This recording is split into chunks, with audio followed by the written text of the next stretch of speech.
So hello everyone, a very good afternoon to all our attendees and esteemed panel members.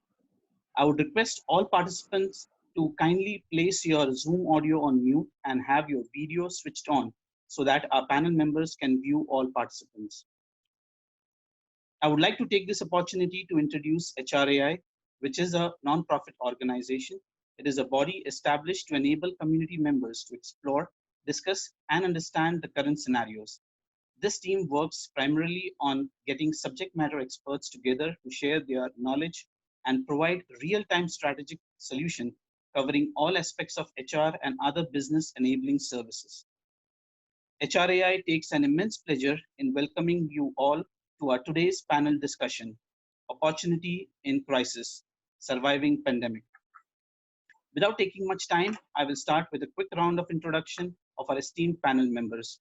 To begin with, Mr. Sushil Tripathi, Head HR, Siaram Silk Mills.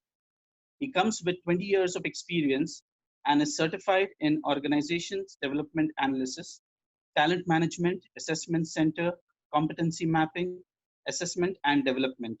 He is also trained in emotional intelligence, DISC, QPQ 32R, and Balance Scorecard like tools. He was recently awarded CHRO of the Year 2020 by HR Association of India, and he is also recognized as top HR minds of the country by World HRD Congress in 2020. Mr. Sanjay Chandel, Senior Vice President and Head of Human Resource, Sterling India. He comes with over 22 years of experience and has worked with various organizations like Taj Hotels, Siemens, AXA, and Capita. His professional career spans across diverse areas: strategic planning, operations management, business process reengineering, learning and development strategies, and building high performing culture. Mr. Rahul Gupta, Function Head, Corporate Development Tech Mahindra. He is a seasoned leader in corporate strategy and business transformation. He comes with 16 plus years of experience in formulating business strategies, deriving mergers and acquisitions, and working on key leadership roles across firms like Deloitte, EY, Accenture, and Cognizant. He has authored 20 plus articles on strategic and operations, which are published in Business World, Entrepreneur, and CFO Connect. He takes keen interest in learning new areas to support his role and personal growth and is certified in project management, Scrum, data science, AIML, and other areas. Last but not the least, the moderator for today's event, Ms. Sandhya Puri, Chief People Officer, Sapphire Foods. Sandeep is a cultural transformation specialist, has over 22 years of experience having worked across industries like manufacturing, media and entertainment, consulting, information technology, and retail. She has been able to successfully transform ways of working across organizations. She has handled all major functions of HRD, including leadership development and engagement, talent management, career planning, succession planning, talent acquisition, performance management, comp and benefits, HR operations, coaching, and counseling. She has worked extensively across geographies, including Asia Pacific, Europe, and North America. Without taking much time, I would now request Ms. Sandhya Puri to take over this session from here. Over to you, Ms. Sandhya. Thank you so much. A very, very warm welcome to all the participants. I think these are times that are teaching us new skills. These are times that are testing our resilience. And just the very fact that we've got almost 91 of us, I see, as participants here glued onto the call, I think makes me believe that there is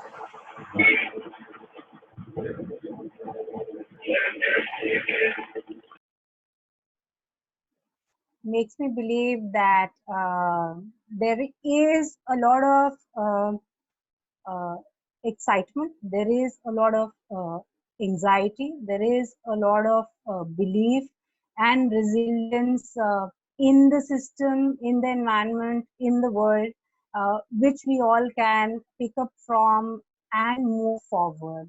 I think coronavirus, which started in I think late 2019 in China, it originated from there.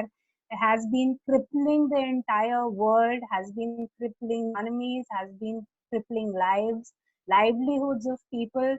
And little can be said about the negativity that it has spread across the entire world and communities. But like I said, the very fact that we are all here trying to beat it all together makes me believe that we are a resilient set of people and we will be able to come out of it rather strong and much, much stronger than we were before. We've been talking of all things as to how we got into it. The media has been telling multiple stories that are being woven around the existence of the pandemic, so to say, the impact of the pandemic. I think what we need to quickly shift gears to is quickly visualize and imagine a life that is active, that is fruitful while the pandemic is on and after the pandemic is on. Because, and if any one of you, and I was talking to the panel just before we started off, Rahul was talking to certain set of Japanese delegates and was rather formally dressed. He just changed for us into relatively informal outfit. However, Japanese, and that got me thinking that in Japanese, crisis is spelled, if any one of you knows the language kanji, it's like a Devanagari script where Japanese script is called kanji. And the word crisis is written as two different alphabets. The first word actually denotes danger, and the second word denotes opportunity. So the word crisis itself in multiple origins means that while there is an imminent danger, there is an imminent opportunity. Even in Hindi, if you do a Sandhi Vichhed, if you divide the word Sankat, it has Sang and Kal, which means your belief in being able to convert that danger into a potential opportunity. So without getting sucked into the negativities of what this pandemic is making us face, I think we'll quickly shift gears. We've got our esteemed panel here, and I'm actually itching to hear from each one of them. And we'll shift gears to moving on to what are these opportunities that are lying in front of us, and what can this pandemic unfold for us. And hence my first question to you, Rahul, to be able to understand the situation better, I wanted you to tell us what are the typical challenges that the businesses are facing today. How are you looking at handling those challenges, and how are you gearing up for what is going to come next for us, Rahul? Sure. Am I audible? Yes. Okay. First of all, I want to thank you for inviting me. It's a great privilege, as well as I am humbled that I'm part of this esteemed panel. And before I make any kind of comment, the usual disclaimer is the views expressed are personal, based on my experience as an industry professional. Yeah. See, in my entire career now, if I just look back, I have seen three kinds of black swan event, if you may call that, right? One was 9/11 in 2001. I was just about to graduate as an engineer there. Then I saw the financial meltdown in 2008, just post my MBA, and now COVID. But the common theme that I have observed over these three is there would be some companies who will emerge as a winner out of this, and they will lead the market in the future. There will be some who will actually get lost, maybe die a natural death or get acquired. Whereas a third category, which is the most interesting category, would be the one who will be born out of this crisis, right? Just to give you an example, 2008, right? We saw immense traction on the fintech side, where people have lost their faith in traditional banking system after 2008 meltdown, financial meltdown, and then entire thread of fintech companies, they took over, right? Now, but there is a difference between what has happened in the past and what we are facing today. The difference is that the quantum of problem that we are into right now, we don't know where the bottom is, right? Those events were one-off event, it happened and then life moved on. We are still in the middle of the whole thing, right? Now, having said that, we cannot have a broad brush view of the entire business landscape in terms of the impact. If we see the different businesses, right, there are certain businesses which are getting natural advantage due to this problem. For example, digital media, consumer staples, life sciences, healthcare, which will have a lot of investments going on. Telecom, for example, which is now the backbone on which the whole world is actually working at this point of time. On the other side, there are some which will be facing downside, right? Travel, hospitality, easy to understand why.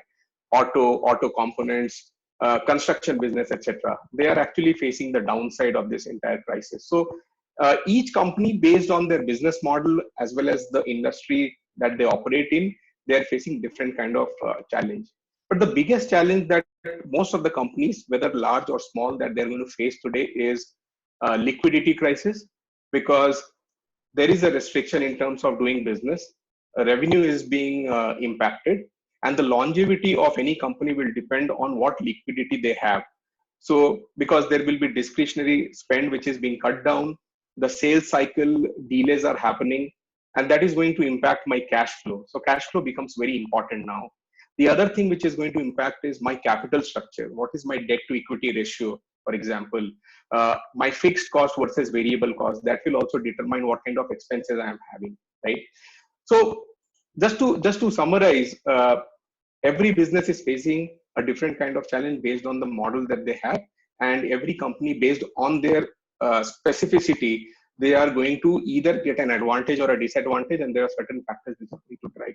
But how do we move forward, right? That was the second part of the question that you asked, Deep.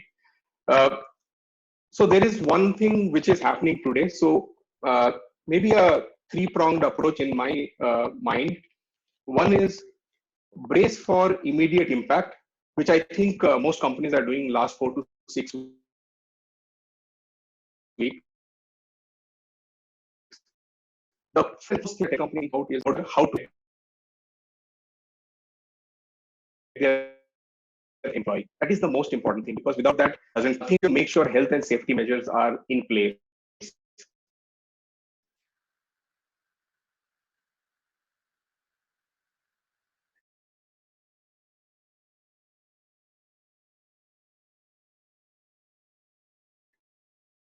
Community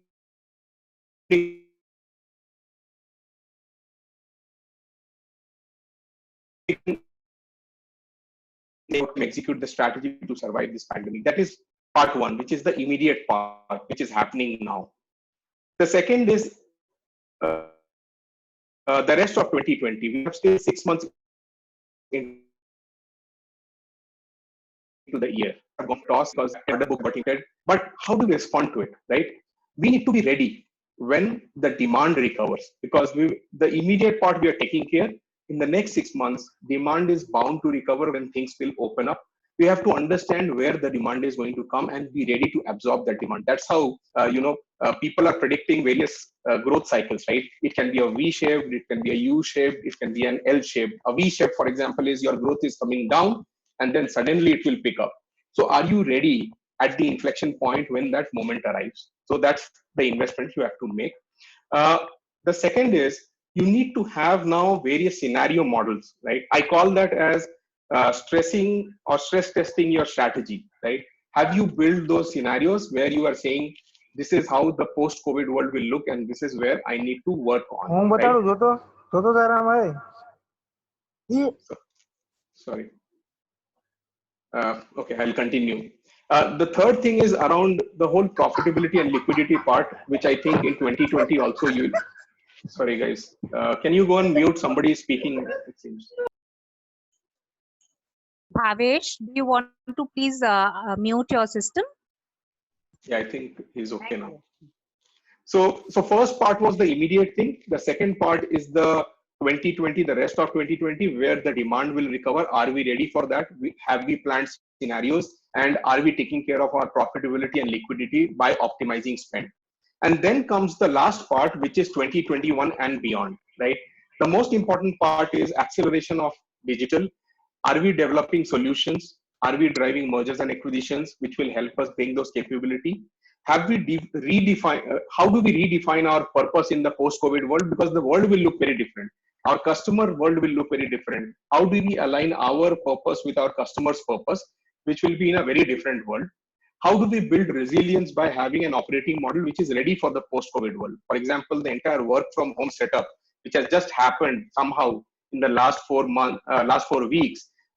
How do we optimize that model and make sure that model is really fit for the future? And finally, shall we just remain in what we are doing, or we should think about adjacent business models where we can go invest? Just for example, IT companies, right?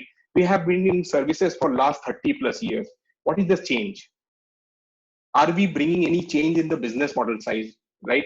Rather than just doing services and putting bodies on project, can we actually invest in certain things like payment systems, like logistics, supply chain model, products like that, where India can actually be a market leader because we have everything, but do we have the courage and do we have the conviction to move to that next step? That is where I see 2021 and beyond, where business needs to focus. I'll stop here, Deep, in terms of my perspective on your question. Quite interesting, and I'm sure as we unfold this session, I'll probably come back to you for a little more deep down understanding, because you've made extremely exciting points that are very positive. But you said a very important point on safeguard your people, and I'll take a cue from here and I'll ask Sanjay a very critical question. While Rahul, shared the business impact of what we are going through, I want you to help us understand. We are all experiencing it, but if you could, really bring what the people in the business, what our teams and employees experiencing, what are the challenges that they are facing right now, and how are you looking at it going forward? Sanjay. Sure, Deep. All right, I'll straightway dive into the question. So, when we talk about people, there are 3 phases broadly in which this entire crisis is being looked at. One is the respond phase. Respond is not many of us had really anticipated that something like this would happen, but it happened, and then we started responding. Some of our responses were right, some of our responses were suboptimal, some of our responses were, we were discovering as we went by, what's the right, what's wrong, and there was no playbook for it. It was not that we could have picked up somebody's template and applied here. Everybody was creating their own template. So respond phase was quite chaotic. Some people did better than others. Some are still struggling.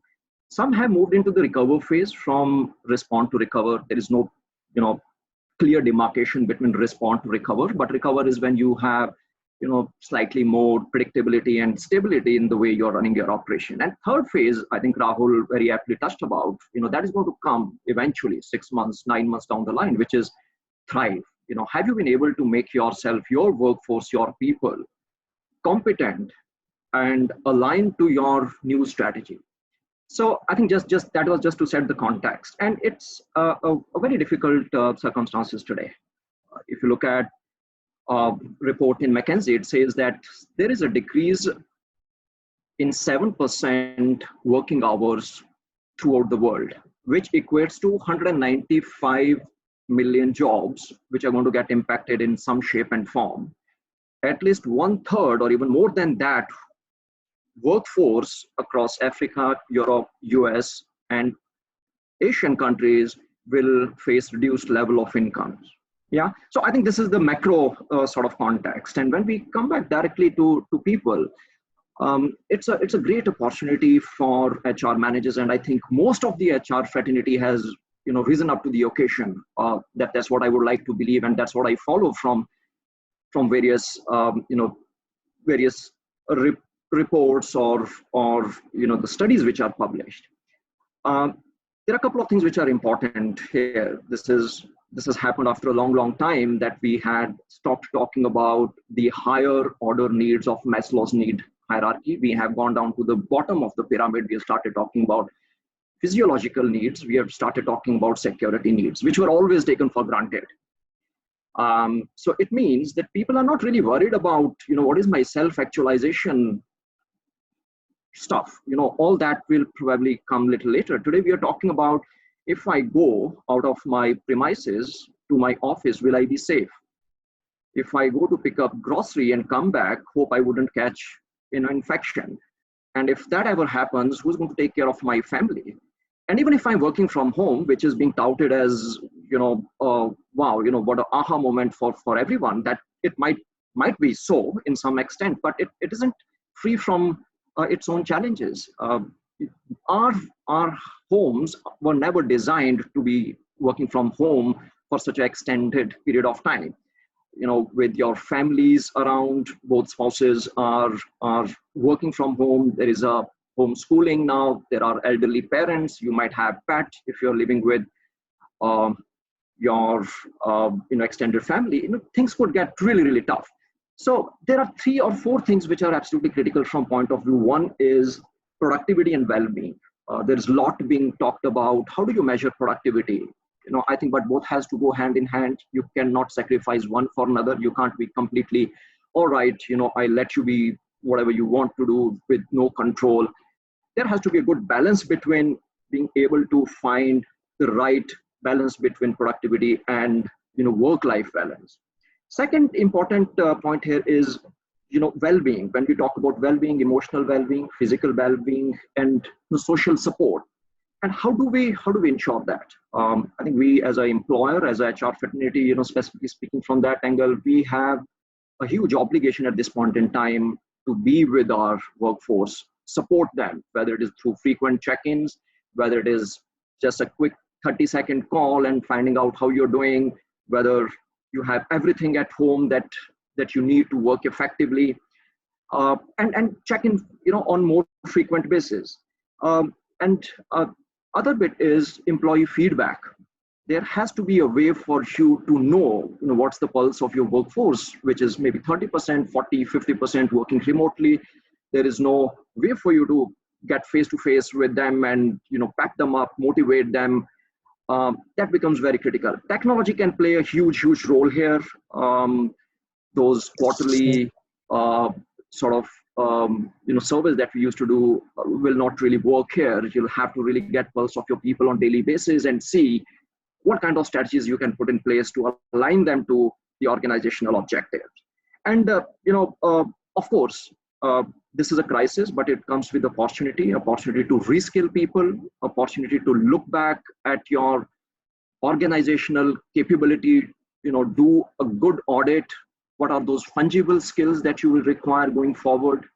But all this requires a bit of technology, and we may not be yet ready. And that's where you will see a next wave of tech revolution, which is going to come in, where employers will have access to a lot of technology for them to be able to make right decision. What are the skills which I can repurpose? Who are the people who are really fully occupied, who are not fully occupied? How can I shift my work? So I think those are the things that should be on top of employers' mind. That's my response on how do we deal on the people side of it. And I think, when I listen both to Rahul and to you, Sanjay, 2 things that stood out for me were primarily, being able to address the current here and now, being able to look a little future forward to a midterm kind of a scenario to see how I will transform ways of working or ways of doing business, and then a slightly long-term oversight or an overview on how businesses and people are going to operate. And these are 3 common things that I heard both of you speak in a slightly different, with slightly different tones. And that brings me to a very important question to you, Sushil. what opportunities do you see in front of us during these testing times where, we are not probably in best of positive frame of mind, and yet our cognitive logical mind tells us, look Deep, you need to get up, shape up, and be confident and start looking at opportunities. Help us understand the opportunities that you see in businesses today, and then I'll come to people a little later. Sushil.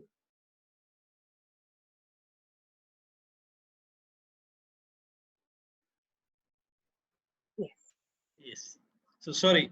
So Deep, I that take this entire opportunity from the perspective of how and where pandemic actually has impacted, whether it is your workforce, whether it is your business model, whether it is your structure, whether it is your capital, whether it is your infrastructure. When I say infrastructure, it is in terms of your IT readiness, in terms of your tangibles, in terms of leadership, communication, their values. So everything I am covering here. So I will start with the first leadership itself. So this opportunity, so what I believe, if we go by the current age of our leaders, so they are approximately in the range of 70 or less than 60 to 70% if I add or include promoters also, since I am coming from promoter families. So they are, or they were not exposed to any this kind of real eventuality. Might be, that financial meltdown, IT challenges, or maybe, that 9/11. So all these, that battleground or war were far away from us. So actually we had not, at this kind of scale, we had not experienced the impact of this pandemic. So I feel this is very unique in the sense. So I start with, this is the real litmus test for leaders. So how they have taken or how they have considered this opportunity or this challenge or maybe pandemic, it is really going to be the path deciding factor for the country as a whole and globally, yes.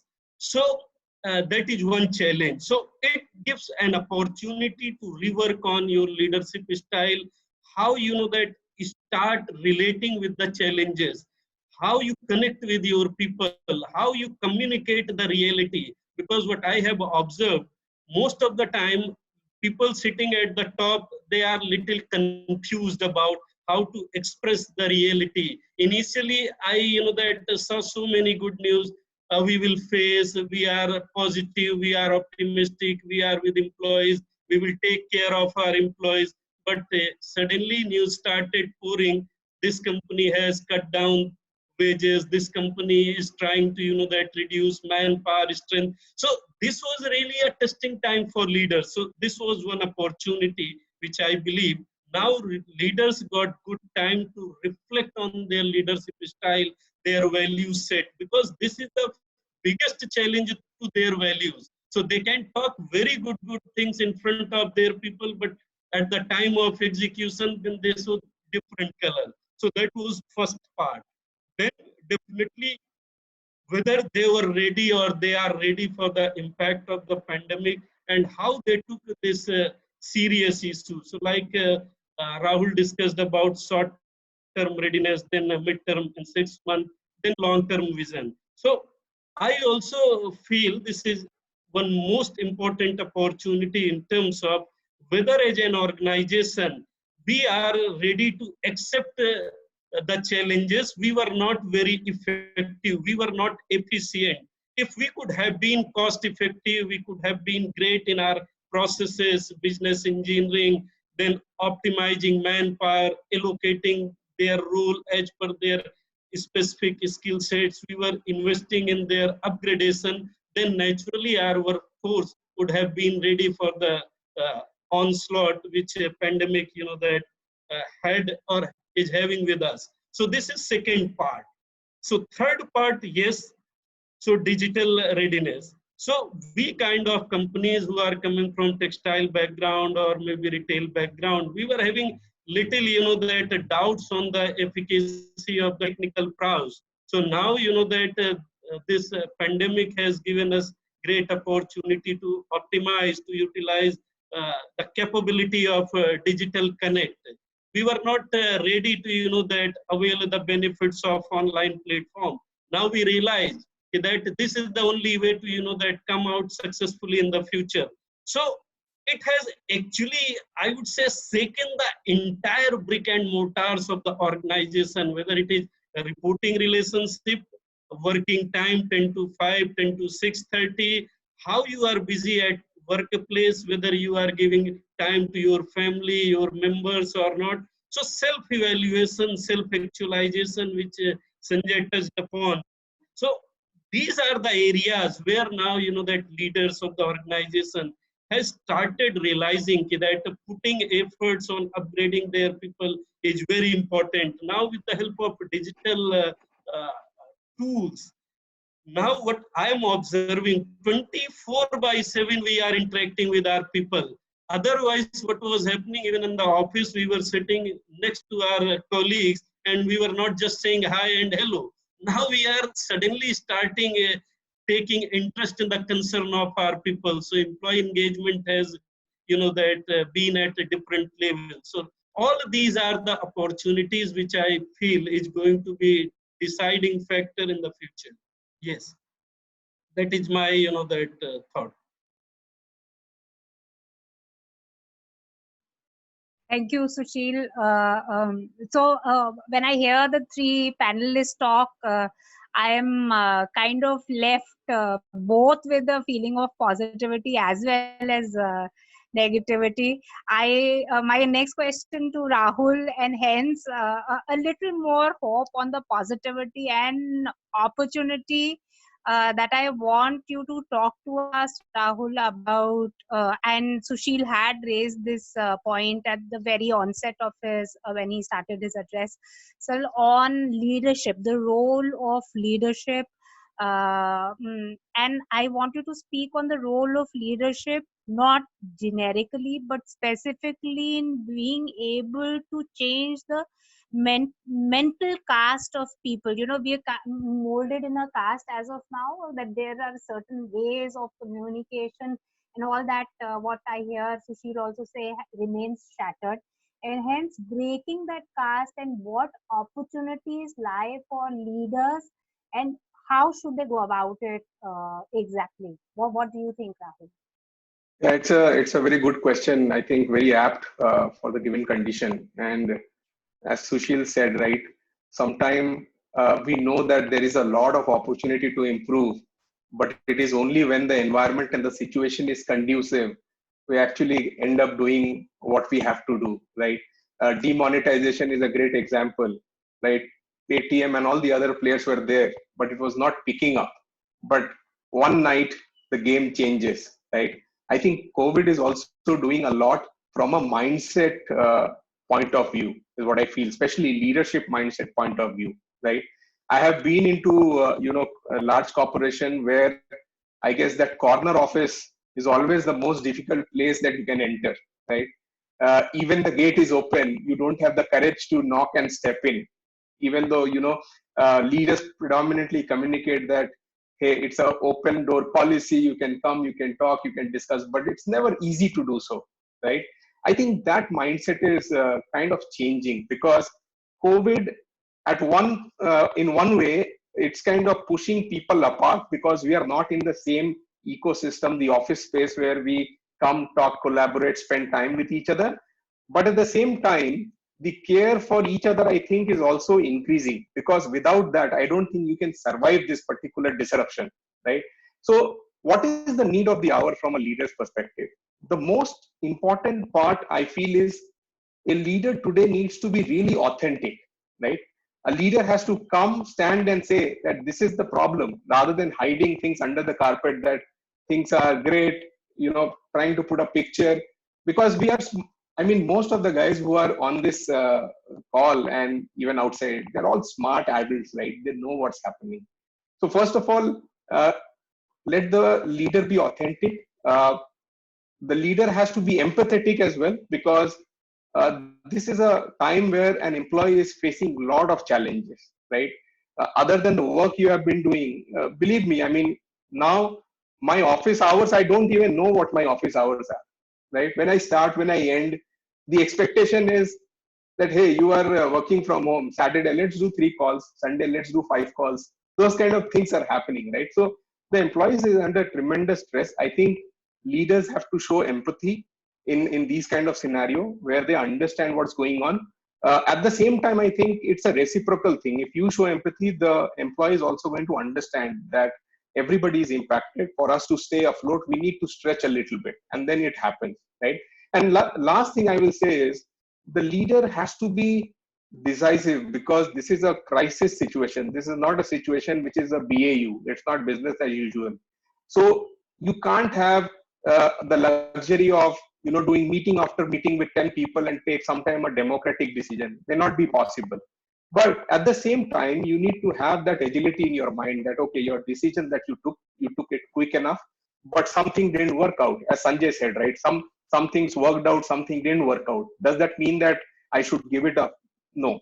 The answer is I need to be agile. I need to understand mistakes were made. Let's move on. Let's take the right decision again, or attempt one, and then move on. I think these are things, Deep, I would like to highlight, because these are all human factors, and I think this has become very pronounced, especially in this very stressful situation. And this is the need of the hour, in my view. Very true. I think transparency, unbiased approach, clarity in communication are things that, and definitely decisiveness are a trait of a true leader in these times that actually will set apart one leader from the other. It doesn't mean that leaders won't fail. They will, because these are probably the first time that anyone has been into it. So there will be people who will fail, and there will be people who will come out intact. But I think it is a show of character that each leader will demonstrate, whether they fail or they do not fail. I think that's a secondary thing we all will have to watch. And that brings me to a very important question, Sanjay, to you. Leaders are at this point very gullible. They're looking at, because they're also in it for the first time, right? And they're looking at a conscience. They're looking at a voice in their head that has to be loud enough, and that inevitably is the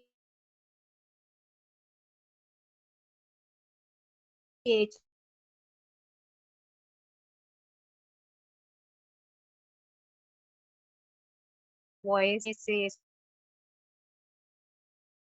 So I know many of It may be overwhelming many of us. It might have caught a lot of people, like a rabbit stuck in the middle of a road, with a very bright light falling on its eyes. So there are different reactions to it. I really don't. I mean, and there could be much more plethoras of ways in which HR would have handled. I think there are 2 or 3 things which essentially we need to go back and look. One is HR cannot be divorced from business, and it is coming to the fore now.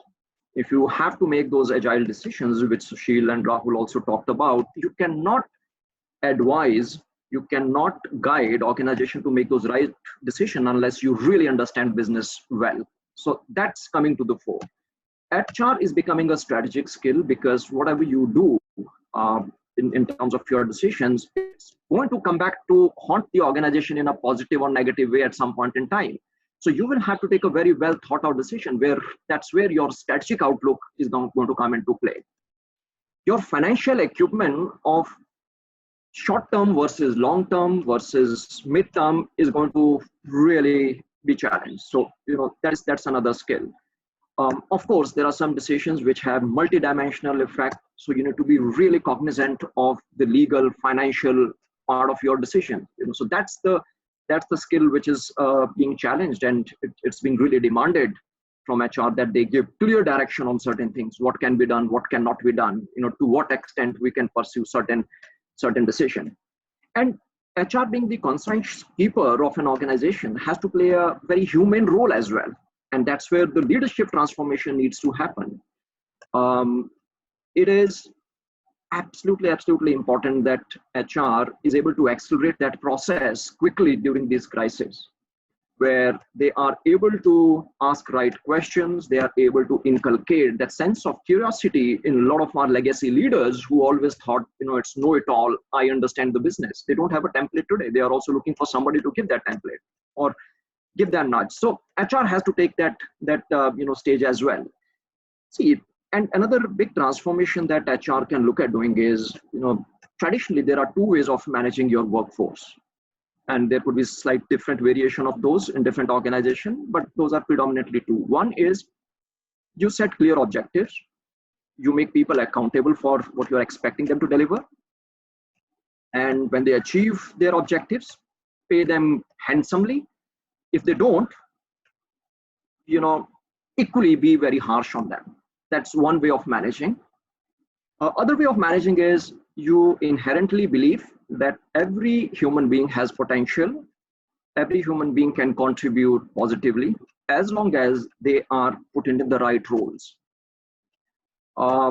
And we were on this journey to make this transition into this sort of a culture where it's more resilient, it's more adaptive, it's more democratic. You are helping people to achieve their full potential when they come to the organization. You just don't view them as a cogs in the wheel. I think this is the time when you can accelerate that transformation quickly. Because what you would need from your workforce is that creativity, that innovation. And for that to happen, you have to really nurture those values. You have to create those cultures. Today we talk about agile, we talk about lean startup, but these are essentially cultures. And unless you have created that culture across your value chain, organization will never be able to optimize their response to this kind of situation. So this is another big opportunity with HR, where they can expedite the cultural transformation of their organization.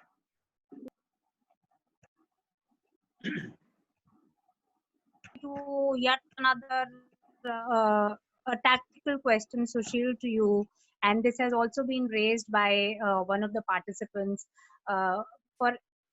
For a head of HR, how should you be able to balance, the business loss and the probable imminent employee loss, which could be in terms of salary reductions, could be in terms of job losses.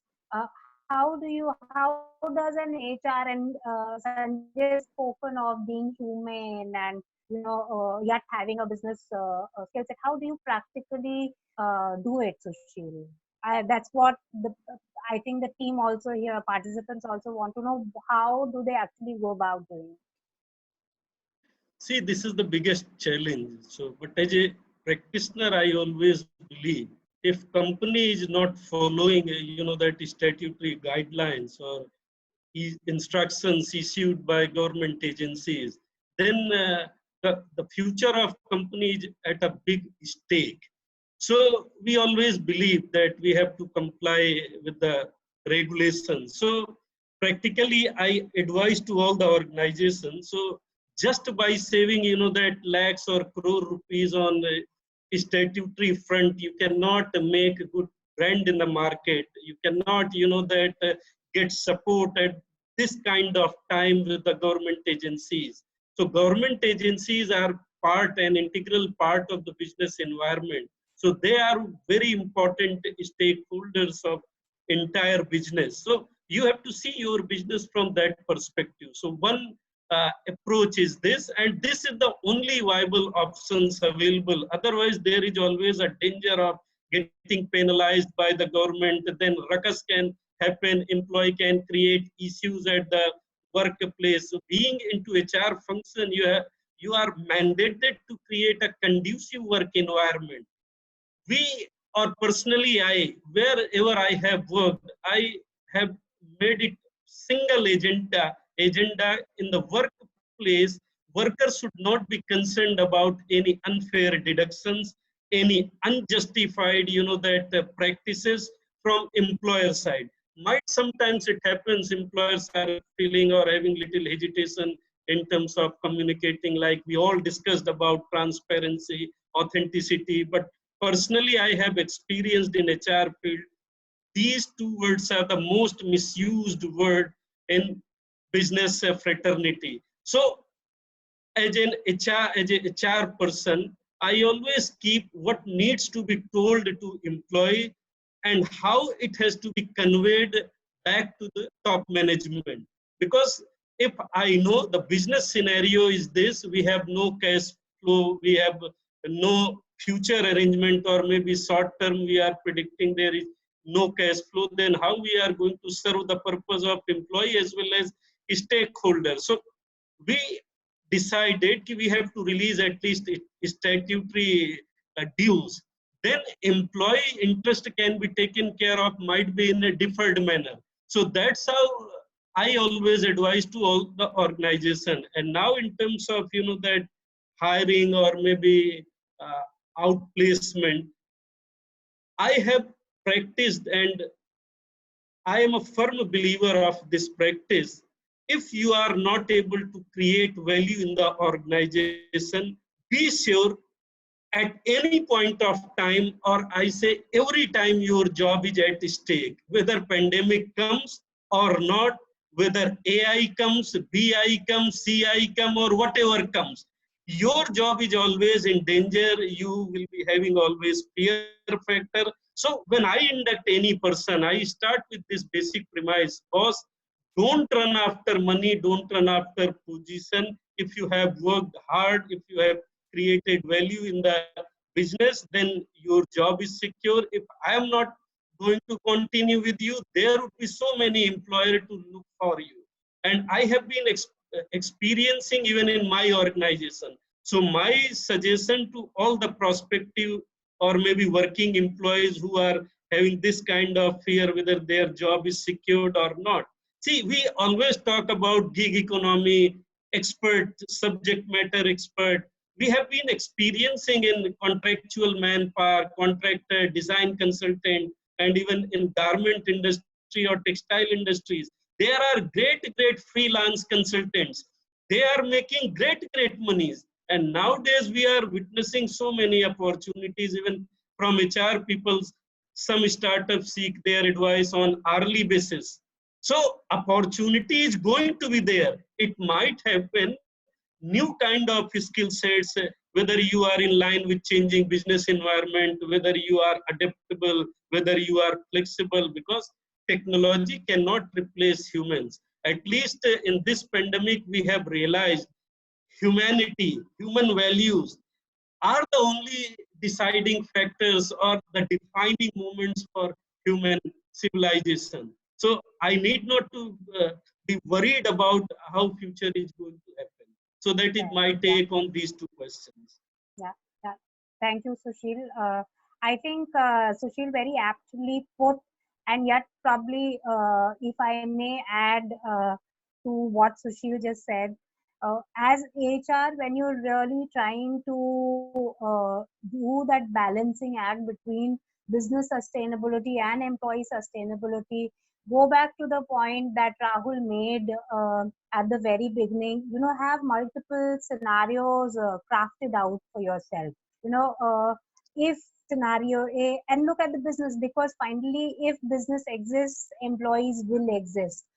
We cannot be emotional about it. And I know I sound rather a harsh HR person when I say it, but that's a hard reality that you have to look at the business imperative, have multiple scenarios of business created in short term, mid term, long term. Plan your manning and your people orientation accordingly. What percentage of people you need now? What percentage would you need a little later? Go and speak to them. Transparency, and that's where the leadership values come in very aptly. Be transparent to them. Tell them what it takes, and if it requires a salary cut, if it requires unfortunate event of axing people, find out secondment options for them. So you have to wear all kinds of hats at this stage, but yes, you cannot make decisions devoid of business.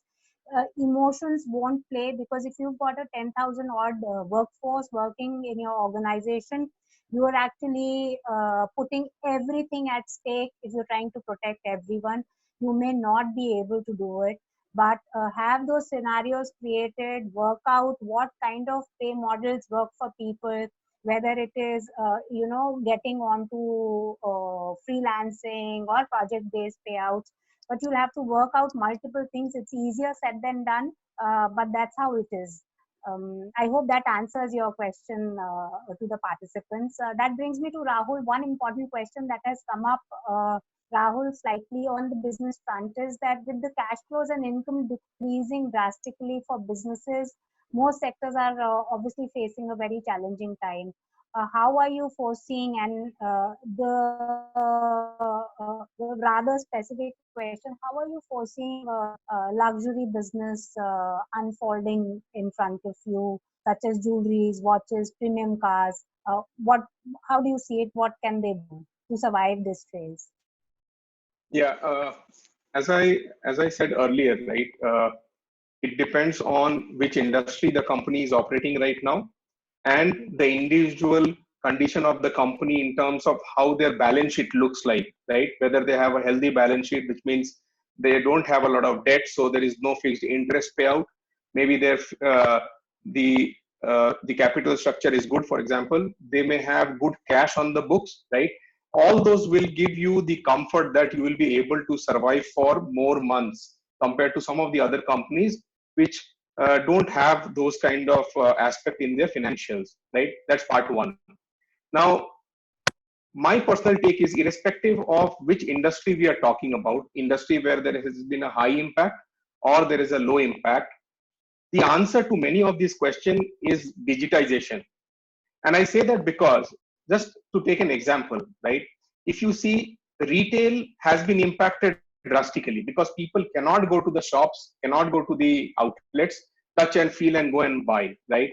However, if you see the revenue of companies like Amazon and the likes, right, it has been going up. The simple reason, because they have this entire thing digitized, the whole supply chain is digitized, and they're able to take care of the supplies, right? And people are now also used to buying online. So when it comes to buying a luxury watch, obviously I would like to go to Switzerland and go to the shop, check out the shop, the watches and wear it and do things. But now, post-COVID world, things might look very different. People might actually be more concerned of traveling than getting that watch delivered to their home step. Perhaps they will be okay with that compromise. The question is, are those companies geared in order to give the right customer experience when you are trying to see the watch digitally, right? Are they able to have a supply chain system, distribution system set up, which can actually move the good from point A to point B to the customer? And finally, are they able to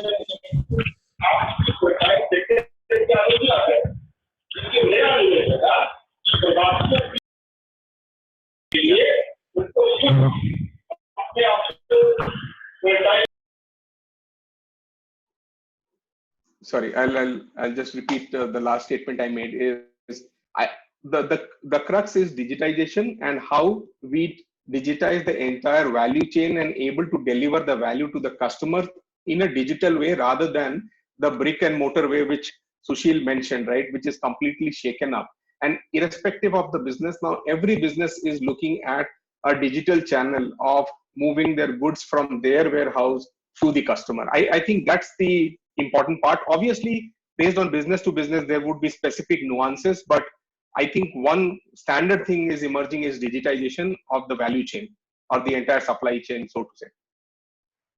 I think you've actually made a very precise point, Rahul, where irrespective of which business one is in, digitalization is probably one of the key things that is going to take us to the next level. And that brings me to my question to Sanjay in terms of digital capabilities of people. And there is a question around that.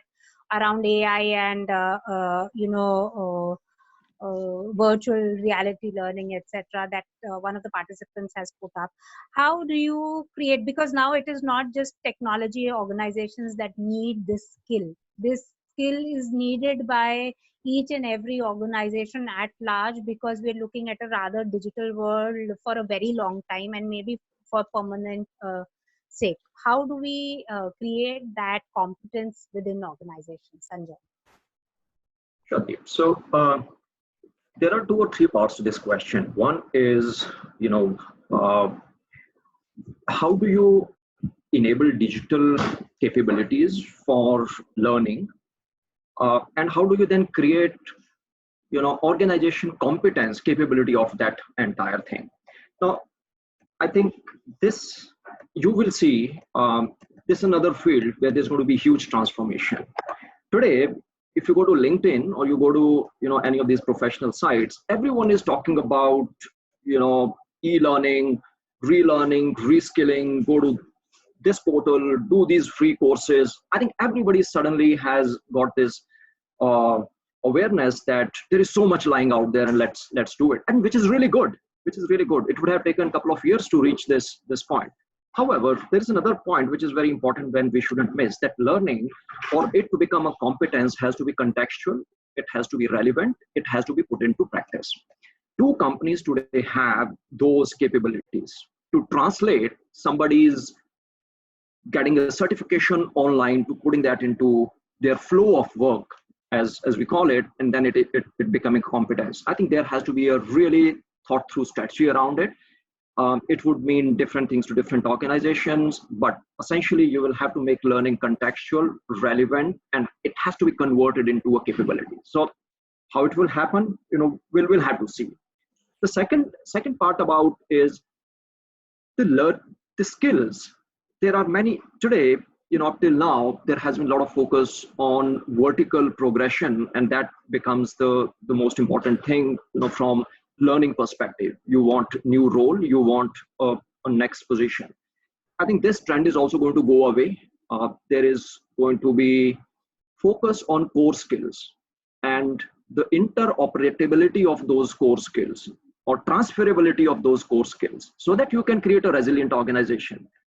And as a learning and development professionals, as a HR professional, and somebody who is a lifelong enthusiast of learning, will also have to start thinking through, what are the core skills that they are investing their time in, and how will those be contextual, relevant, and meaningful in different areas. I can give you one example from my organization. We mobilize most of our workforce to work from home, but then we realized we have some people who are not fully set up to deliver what they're supposed to deliver. There was a project which was envisaged, and we built a skill inventory, and we mapped core skills of people and assigned them to very different roles that they have never done in their career for 5 years or 10 years. But because we knew that these are the core skills that they have, and they'll be able to, be of use and help during this time, and it was quite successful. This is going to transition into something called as talent market space. We will see people seeking new experiences, broadening their skills, and the T-shaped skill that we talk about, the horizontal skill and deep skills, are going to come in force. Earlier, we were only talking about the deep skills. If I am in HR domain, I only need to know about every aspect of HR, but we now realize that HR also need to know about marketing, also need to know about finance, and also need to know about business. Similarly, if you're a business strategist, you need to know about human resources. So I think these are some aspects which are going to play out, in times to come for sure. Can I just add to what Sanjay said very quickly? It's very important that as a person, I drive my career, which means that I take the responsibility of tracking down the various macro trends which is going to play out in the market, which is as per industry or competency, whatever it is. But it's my job to go after and understand. For example, we all know work from home is happening, right? It's a reality now that maybe 25%, somebody says 75%, whatever the percentage is, people are going to work from home. How are we connecting to the network today? It's based on our broadband, which is like an open connection. Yeah. And what is the risk here? The risk here is there might be cyber attacks which can happen, which can actually lead to multiple situations like ransomware situation or any kind of other breaches which can happen. What is it saying? It is saying that cyber security will become extremely, extremely important in the post-COVID world, because we will need to have very good solutions in order to enable this entire work from home. So that is a trend, right? When we talk about health and safety, AR VR is something which will enable that you are sitting at your lab and you can actually go and visualize an entire factory, right? We are talking about virtual desktop today, right? People moved and started working from home from their personal desktop, connecting to corporate network through VDI. So moving to the cloud is becoming a trend, which is very, very important. So I'm just giving pointers, right? That it's out there, we can see it. And based on that, we prioritize the skills we want to invest our time. Just don't go blind just because 20 people are saying, go to Coursera and do something, but use your brain, see the macro trends and then prioritize what you want to learn. I think we're almost, I didn't realize such an engaging conversation that we had. It's 4 o'clock already, and I think we will probably sum it up with one question and probably just one word that I want from each of the panelists, or one statement around that will sum it up for us is, when I say the word COVID pandemic, what comes to your mind, Sanjay? I think I'll use a word, a big reset. Big reset. Rahul? Opportunities. Opportunities. Sushil? Sorry, you were on mute, Sushil. So reorient, rejuvenate. So if I were to sum it up all together with a huge, big ray of hope for all of us, this pandemic is nothing but an opportunity for us to reset, reorient, rejuvenate ourselves, to come back much stronger. I know the questions will keep on pouring. We don't have answers. All of us are in it for the first time, but we'll all get on the other side of the spectrum very soon. With that, I hope all of you had a great learning experience. I sure did learn a lot. I've actually made copious notes of what you all said. I'm going to go back and probably implement quite a few of these things that you've said. Thank you. I've learned a lot from all of you, and I hope so have the participants. Thank you. Thank you. Thank you very much. Thank you. Thank you. Thank you.